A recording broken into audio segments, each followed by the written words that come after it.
వైఎస్ఆర్సీపీ మాజీ ఎమ్మెల్యే ద్వారంపూడికి మరో షాక్ తగిలింది. లంపకలోవలో ఆయన రొయ్యల ఫ్యాక్టరీని అధికారులు సీజ్ చేశారు. ఆ ఫ్యాక్టరీ నుంచి భారీగా కాలుష్య నిబంధనల ఉల్లంఘనలు జరిగినట్లు గుర్తించారు. రొయ్యల ప్రాసెస్ ద్వారా వచ్చే కాలుష్య వ్యర్థ జలాలను శుద్ధి చేయకుండా నేరుగా బయటకు విడుదల చేస్తున్నారు. ఫ్యాక్టరీల కాలుష్యంపై పీసీబీకి దొంగ లెక్కలతో మాయ చేస్తున్నారు. అనుమతి లేకుండా లోపల ఐస్ ప్లాంట్ నిర్వహిస్తున్నారు.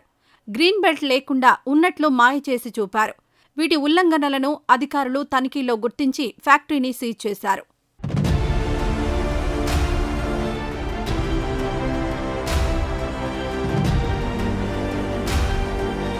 కాగా కాకినాడ సిటీ వైసీపీ మాజీ ఎమ్మెల్యే ద్వారంపూడి చంద్రశేఖర్ రెడ్డికి చెందిన రెండో రొయ్యల శుద్ధి కంపెనీలో భారీ ఉల్లంఘనలు బయటపడ్డాయి.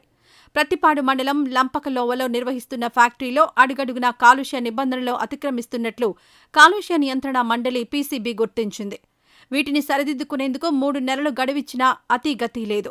దీంతో అధికారులు ఫ్యాక్టరీని సీజ్ చేశారు.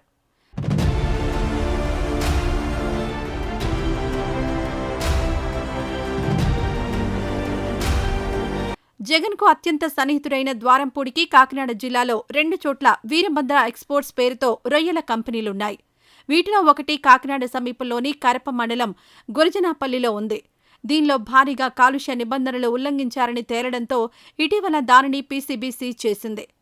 ప్రతిపాడు మండలం లంపకలోవలోని మరో కంపెనీలోనూ భారీ కాలుష్య ఉల్లంఘనలను అధికారులు జూలై 11న గుర్తించారు.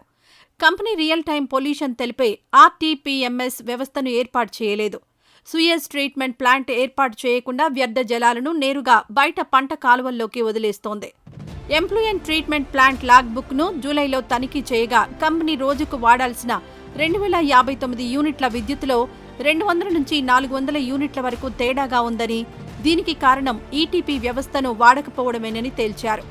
లోపల 20 టీపీడీ సామర్థ్యంతో కూడిన ఐస్ ప్లాంట్ను అనుమతులు లేకుండా నిర్వహిస్తున్నట్లు గుర్తించారు. వ్యర్థ జలాలను బయటకు విడుదల చేసే పైప్లైన్ పలుచోట్ల దెబ్బతింది. కంపెనీ విడుదల చేస్తున్న 7 రకాల వ్యర్థ జలాలను పరిశీలించగా పీసీబీ ప్రమాణాలకు లోబడి శుద్ధి చేయడం లేదని తేలింది.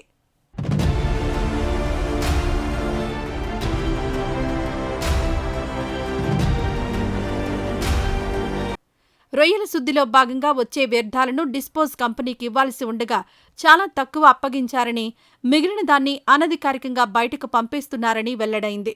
ఈ లోపాలపై వివరణ కోరుతూ ఆగస్టు 8న నోటీస్ జారీ చేశారు. వీటికి కంపెనీ బదిలిస్తూ రియల్ టైం పొల్యూషన్ మానిటరింగ్ సిస్టమ్ను అందుబాటులోకి తెచ్చి త్వరలో పీసీబీ సర్వర్కు కనెక్ట్ చేస్తామని, ఇందుకు నవంబర్ వరకు గడువు ఇవ్వాలని కోరింది. సూయేజ్ ట్రీట్మెంట్ ప్లాంట్ ఏర్పాటుకు 3 నెలల వ్యవధి అడిగింది. వ్యర్థ జలాలను 3 రోజుల పాటు నిల్వ చేసేలా స్టోరేజ్ ట్యాంక్ నిర్మిస్తామన్నారు. నవంబర్ నెల ముగుస్తున్నా వీటిలో ఏ ఒక్కటి కంపెనీ సరిదిద్దలేదు. ఈ నెల 21న పీసీబీ కమిటీ ఫ్యాక్టరీకొచ్చి ఈ విషయాన్ని నిర్ధారించుకుంది. గడువులోగా లోపాలను సరిదిద్దని నేపథ్యంలో ప్లాంట్ను సీజ్ చేస్తూ పీసీబీ అధికారులు ఆదేశాలు జారీ చేయాలి. కానీ దీనికి విరుద్ధంగా మళ్లీ గడువివ్వడంపై విస్మయం వ్యక్తమవుతోంది.